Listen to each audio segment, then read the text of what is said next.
Alright, so for this video I'm going to pick up where I left off on the MAAS one. I'm going to show you the 4 nodes here that I've still got powered on because they've been deployed. I want to actually show the Ansible piece that I did and watch that function. We're going to actually watch this live here for me, I guess, and we'll see how they go. So I'm just going to show you my Ansible scripts currently. I had to create a different Ansible script. These are my starter scripts. I was testing a user, testing a reboot, hence the test R, test U, and I was also testing, well, I actually have a script in here that restarts the time, the NTPD daemons on all of my agent nodes because I had paused my VMs and needed to restart and that service because the VM pausing caused the time to be off. Anywho, long story, doesn't apply.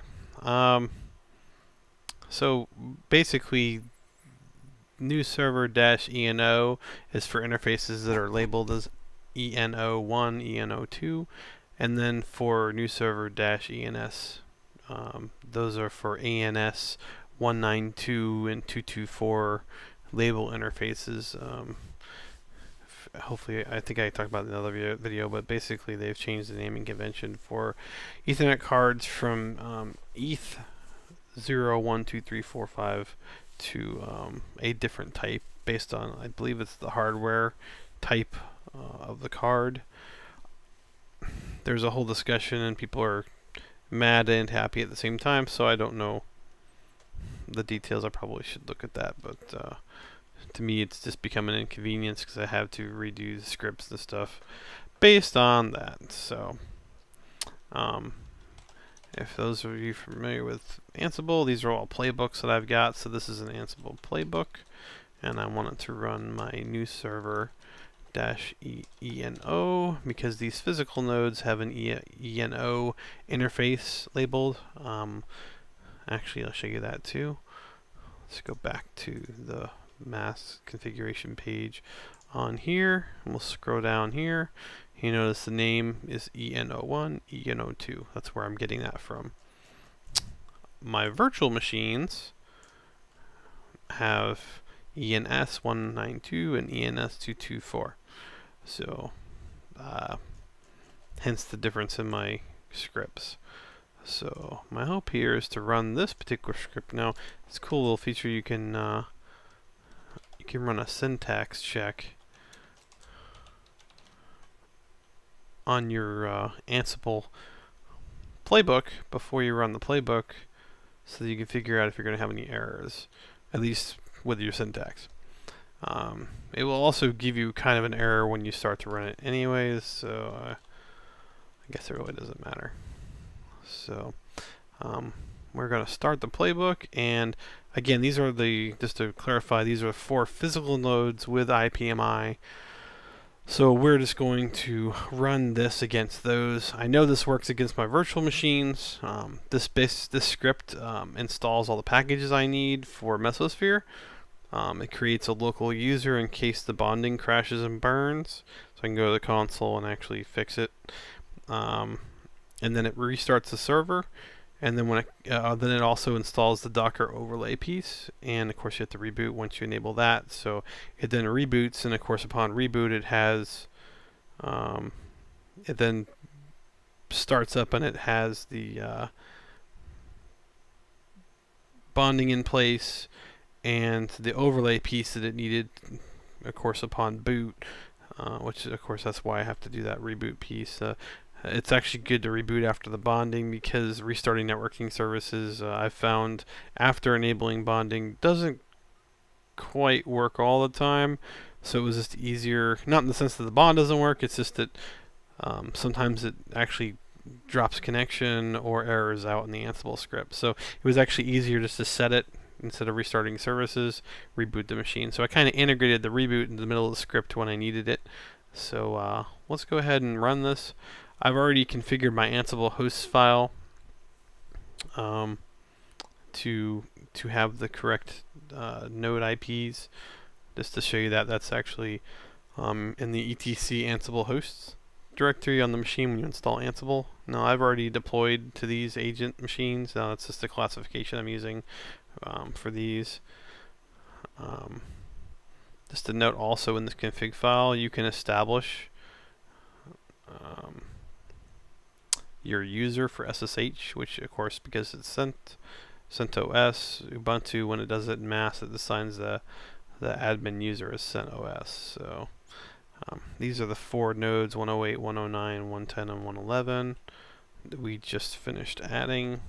To go back, mainly because I didn't explain this piece, obviously you see these machines and you're like, okay, well, that's great, but what's the IP address? You can come in here to each machine and you can look at it right here, or you can click on the DNS tab, click on the MAAS domain, which is the default one, and as long as you know the names, you can kind of figure out, I usually sort by data, you can usually figure out what the IPs are. So of course it starts at the bottom and comes up based on the way I filtered. I guess here we go. So these are the 4 machines I just added, which is ruling kitten, kind bat, glad tahar, I'm guessing, and in jaguar. So these are the actual 4 physical nodes that I brought online on my other video for MAAS. And of course these are the IPs, 108, 109, 110, and 111. We'll come back over here, just do a Pico again, 108, 109, 110, and 111 just to verify. I'm going to save that. Now we're going to actually run my playbook, which does all this. I didn't really want to show the playbook itself because I have a username and password in it that I don't want to have to deal with changing later, but I guess I could provide that if you really want the playbook, just without the pertinent information that I have in there. So let's kick it off. So it automatically gathers facts. Here I create the local admin user, and then I'm adding my local user, and then I'm going to ensure tar is installed, and then XZ, because these are required. These are the packages required for the Mesosphere install. I haven't quite clarified. I guess I should get on Slack and clarify with them, because they're prerequisites checked for the stuff that's installed, but it looks like it tries to install it during the actual script that you run to install and set up a DCOS Mesosphere environment. So I find it odd that they would need that pre-installed. But it's the only reason I said this was in their documentation. It says you have to have it pre-installed. So there might be a miscommunication there. Not 100% sure. Could just be the docs are out of date. It is free version, so I don't get too crazy with it. And of course, Unzip just finished downloading and installing from Yum. These are all Yum installs basically. Curl was already installed by default in the OS, so this is okay. Change, I installed IPset. Now I'm installing Nano because I like to have Nano on the machine so I can do stuff locally without having to use VI. Not a fan of VI. I can use it, just not a fan. NetTools, of course, is pre-installed the OS for CentOS. These are all CentOS 7.3 installs using the 7.3 or 7.0 image that Ubuntu gives you for MAAS. So NTP I install, FTP because I don't want to have to do it later, wget, dig tools, which is the other piece. Now I'm actually dumping the configuration for EDNO piece. And we've go ahead and rebooted. So this kind of coming up a little bit here. Let's see, we'll start right here. I've done bind util so I can have dig and reverse lookups and that kind of stuff if I need to. You probably won't, but just in case, might as well do it while I'm doing the build. Have the script do it for me. Just checking to see if an SE Linux is enabled. They do not allow you to do that with Mesosphere, so we have it checking, and then we disable it if it is. We're going to go ahead and check for the overlay conf. If it's not there, go ahead and put it in place. And then, of course, the Ethernet bonding, we're going to kick off the Ethernet bonding. And this basically checks for the bond file.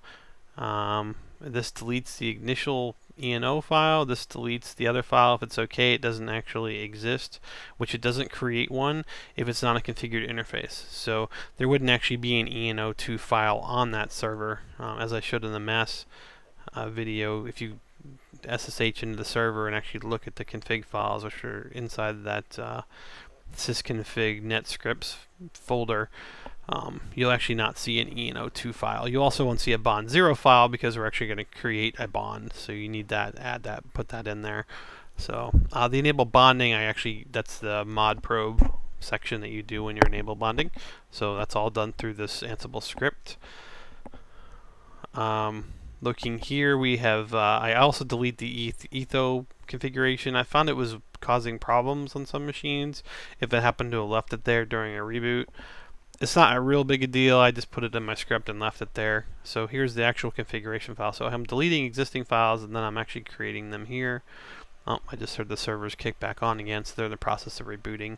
I do have a 600-second timeout, so I'm really hoping these servers boot up within that 600 seconds, which is 10 minutes. I don't think it'll take that long for them to reboot, but we will see.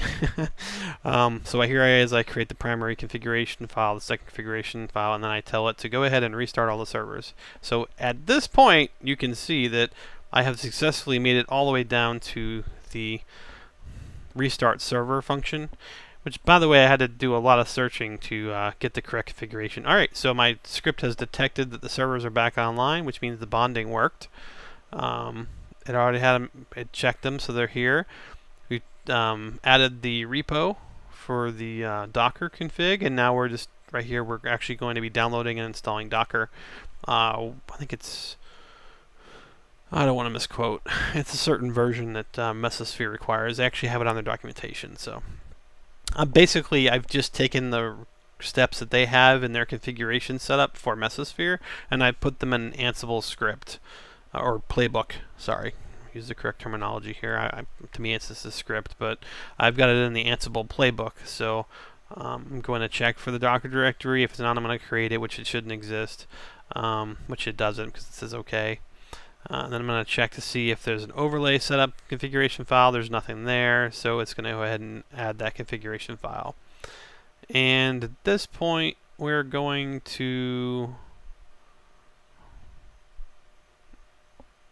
as I said before, we're going to install the Docker. Oh, here it is, 1.13.1.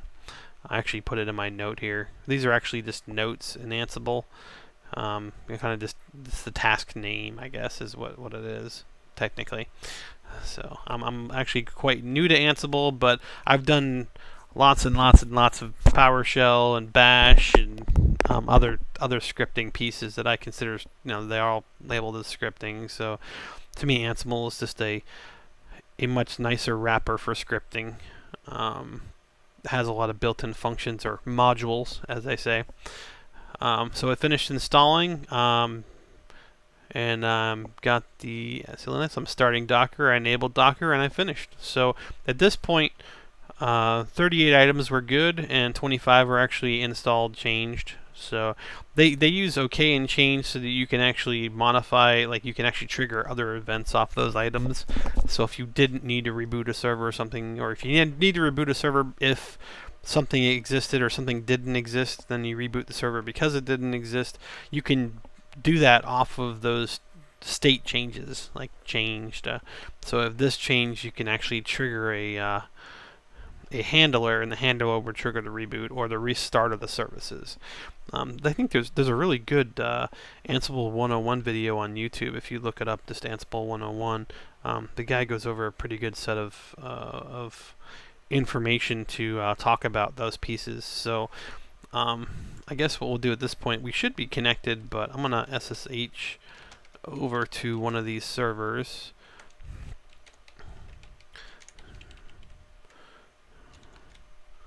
Awesome. So we're in Jaguar. Maybe it's cd into sysconfig network dash scripts, and then here you can see I've got the bond 0 ENO, and we'll just do a more on the bond. Gosh, I don't have to type it. Oh. Because I didn't start with the beginning of the file. If 3 characters, BON, there we go. All right. I'm just using tab to auto spell if you don't know about that. So here's the bond I've set up. Of course, I set up in the script, it creates this file, it dumps this in. So the script does all of this for me. It basically just creates a file and pastes this content into the file. To me, that's super slick, makes it quick. Again, we're using DHCP.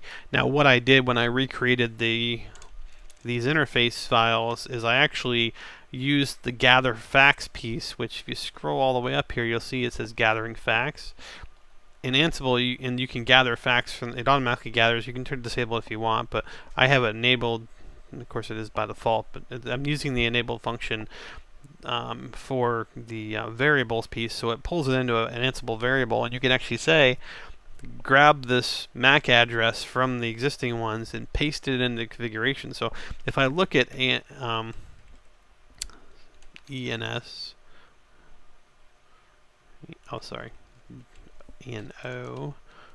getting used to these new Ethernet names, you'll see that I actually have the hardware address in here, right here. And this is the actual hardware address that I grab from the Ansible variable, delete this file, recreate the file, and then dump into this particular piece of the text file using the I think it's the line in file module inside of Ansible. So that's pretty cool, and of course it also does that with number 2. I grab the other hardware address and I dump it in there. Now we can actually look at the interfaces on this server. Now DCOS isn't installed yet, but Docker is. So Docker adds its own little interface of Docker 0 and assigns an IP. I'm not really sure where that comes from. I think it's auto-configured, but that's my lack of knowledge in that particular area. Bond 0, of course, I've assigned the IP address, which is the sticky IP. Sorry, I shouldn't say I assigned it. I let the system assign it. I was able to do that because I set ENO1, which has the sticky assigned to the MAC address in MAAS, which is why I copy it into the configuration file for ENO1, and then I set this as the primary and the bond, so that it will automatically assign this MAC address to the bond 0, and then when the bond 0 actually comes on, it applies the sticky back to the bond 0 interface, which is amazing. So that, to me, it's amazing, because all I had to do was run a script, and it did all this configuration time, stuff that used to take me, I don't know, 15-20 minutes, depending on, doing various things, rebooting, that kind of thing. Now I just hit a button and walk away, and then hopefully it's back. And during this video, you actually saw me configure 4 servers at one time with one little script. So Ansible, very, very powerful in this regard. I do hear there's issues with its scaling once you go over to like thousands of servers and you need to run a command against 1,000. There's a little thing at the top you can just serial it, and the serial lets you, that's how many simultaneous connections you want to do. So I guess you could limit that to like 10 at a time, and you can just parse through 10 servers at a time. Now that would take a while if you had 10,000 servers, but reality is you could actually separate that across multiple workstations, because you don't need anything crazy to power that script engine. There's also, I think, remote node controls too that you can use. I haven't gotten into that, but I heard that there's an advanced feature set for that, so you can actually set up another node to then run the scripts as well, so it runs the same script from that other node. I don't know the exact specifics, so I'm probably out of my depth on that particular discussion. But anyhow, I just know it's there, so if I need it, I'll go to that. But so far, I haven't deployed thousands of servers yet. I've probably got a few hundred. That's about it. So nothing crazy. If config's done. So I mean, I've essentially configured that server ready to go for the Mesosphere deployment. So that was it. I mean, that's pretty great once you get that script going. Now, it did take me about 10 hours straight, I think, just about, to create the Ansible script, and then another 5 hours probably to test it. But when you're looking at 15 hours, say 15 hours invested there, and I'm going to spin up 100 servers. If it took me 20 minutes a server, that's significant savings. That's kind of how I always look at scripts, as will this server save me enough time to make sense in playing with? Unless I happen to know how to create that script off the top of my head, and won't be a problem. I typically look at that because usually when I get into scripting, it's going to be something that's going to be very complex and take a bit. So, I want to show you the Ansible script. I gotta pause the video so I can skip over that piece that I can't show. All right, so I've edited out what I don't want to show people. So actually, I can only go ahead and go over the script file that I created here, mainly because it's really pertinent to the video, obviously. So what I'm doing here in the if you go back to the hosts file, the Ansible host file in the etc Ansible and etc/Ansible/hosts, or is that file actually, you can reference that group. So I'm referencing that group, which is under agents, which is all those 1021 addresses. Become is the new sudo. This used to be called sudo in Ansible 1.1 and up, and 2.1 I think they changed it, or 2.2.2 they changed it to become instead of sudo. And then you just do true as the actual value, because I want it to run all this under sudo underneath the machine, because it needs sudo to do these things. So it issues all these commands with sudo. My variables here, I just have the user I want it to set up on the machine and the password I want it to assign. There's actually a module where you can download. You have to download another piece, but you can actually generate a encrypted password, and you can paste it in your script. I've already done that, but of course I edited it out, and this is much shorter than what it actually looked like on when you got the output from the encryption piece. That's just for the purposes of this video. Here's where I create a user. So again, see my name of the task. So here's your task section, and then the name of the task, which is just me rambling on with a nice long thing. These are the lines that show up. So when you see all those, task, and then it says the actual information, and then it's underneath it says okay in green, or changed in yellow.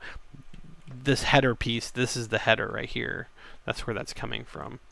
This is the actual this header right here. I'm moving it with the key, but this whole header right here. Okay, so here's the actual task I want it to do. So I'll create a local admin user. Okay, the user is gonna be sin.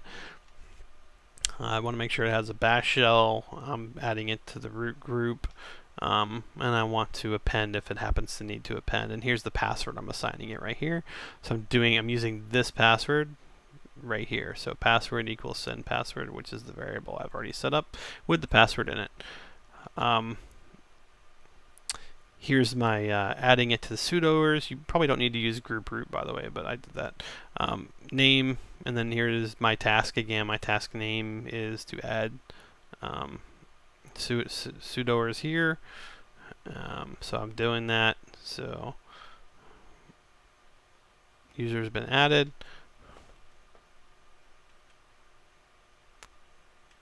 And then we're going to come down here. Here's the it's line and file. Okay, so line and file. I'm basically just adding entries to the file, and then I'm adding the username, which I've established up here as sin. So, and so if you've ever added anything to sudoers manually, this is essentially doing that for you. So it's looking for this line. If it's not there, it adds it into your sudoers file, and you're done. Hopefully that makes sense. If you're a CentOS or Ubuntu person, you'll know what this is. But this is doing it programmatically inside of Ansible. Installing packages is really the easiest thing to do. So installing packages, I'm just ensure tar is installed, like yum. So it uses a yum module. This is the module name right here. In Ansible, that's just its programmable function for running yum install x. So it'll be yum install tar. So I'm telling it yum, use the module yum. The package is called tar right here, and then the state I want is installed. It's kind of a strange, to me it's a little strange, but it's very logical too. So. And I'm just doing that for all these packages I wanted. So ipset, nano, nettools, nintp, ftp, wget. These are some of these tools are just ones I might need if I'm on the node later. Not really a big deal. If SE Linux is enabled, disable it. So it's looking for this. If it says enforcing, it actually registers that, and then this next piece disables it. So if it sees SNE Linux enforcing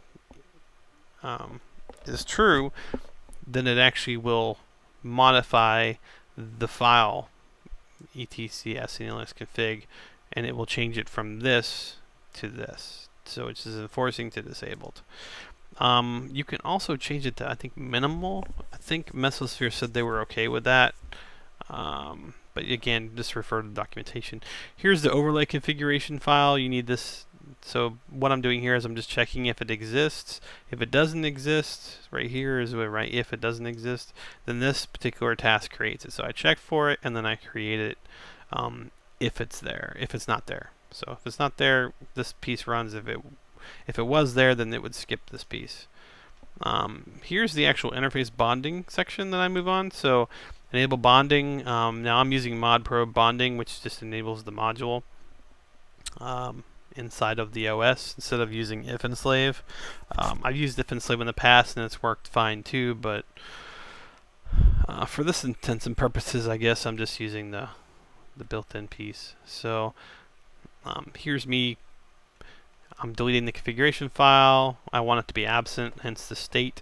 So this is the module file I'm using in Ansible, and then the state I want is absent. So if I want to make sure that this file right here in this directory is deleted, delete the other file, make sure it's not there. So this is the other interface, and delete the last interface file.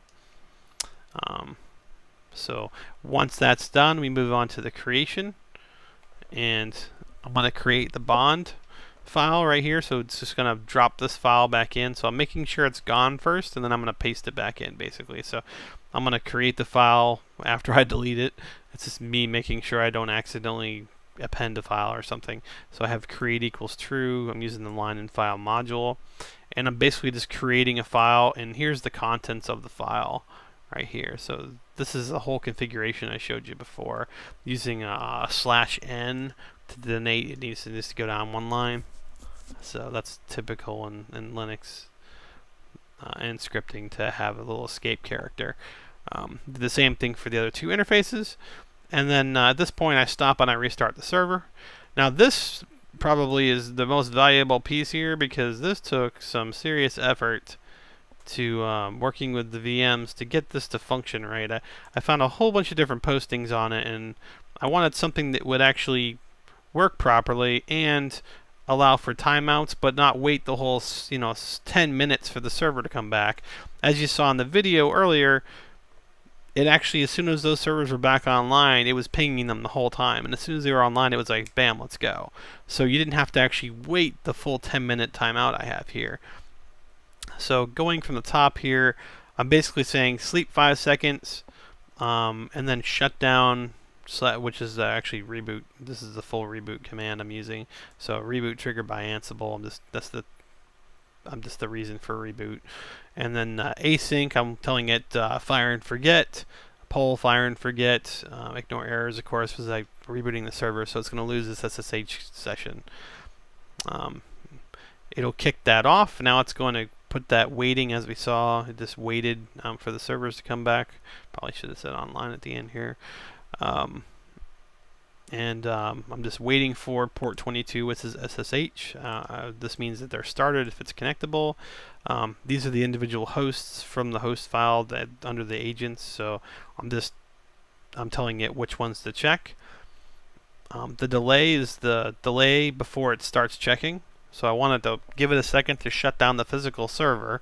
So I don't want it to check within 1 second and go, hey, it's still up, or it's back up right now, but it's not, because it's still shutting down. So the total timeout is that's when this thing will give up and just error out completely. It'll be like, this server's not coming back. It's done. So at that point you're done. Of course I don't need sudo for this monitoring piece, so I just have it set as false. The sleep function here, it delays 30 seconds and then it tries, and then after that point it tries every 10 seconds. So it'll delay initial start, and then it'll sleep, and then it'll start it, it'll fail, it'll sleep for 10 seconds, try again, sleep for 10 seconds, try again, sleep for 10 seconds, until it hits this 600 second timeout. luckily these servers all came back up in less time than that, so I might have to change it for the production side of things, but that's not a big deal. Here's me just checking on the last remaining pieces, so looking for the Docker overlay setup, and then we're moving on to the Docker configuration file. We're creating that, and then again, just like with the interfaces, I'm dumping the configuration into that file, assuming the file doesn't exist, and then I'm going to install the Docker engine, and then I'm going to install the SE Linux, this particular version. So we're running this version as well, and technically we're installing 2 engines, and then we're going to start Docker, which is going to create the Docker interface, and they're going to enable Docker, which is going to fully set up the system with Docker and get everything running. So it creates the symlink too. So actually, I think that's what the enable does. Actually, it just creates the symlink. So anyhow, that's the gist of the Ansible file. So you can see all this stuff is all stuff I'd have to do manually on the physical nodes if I weren't doing it in an Ansible script. So to me, that's just invaluable. I'm going to exit, and I'm not going to save this because I've already edited it way more than I wanted to. All right, so that's the Ansible script run for you.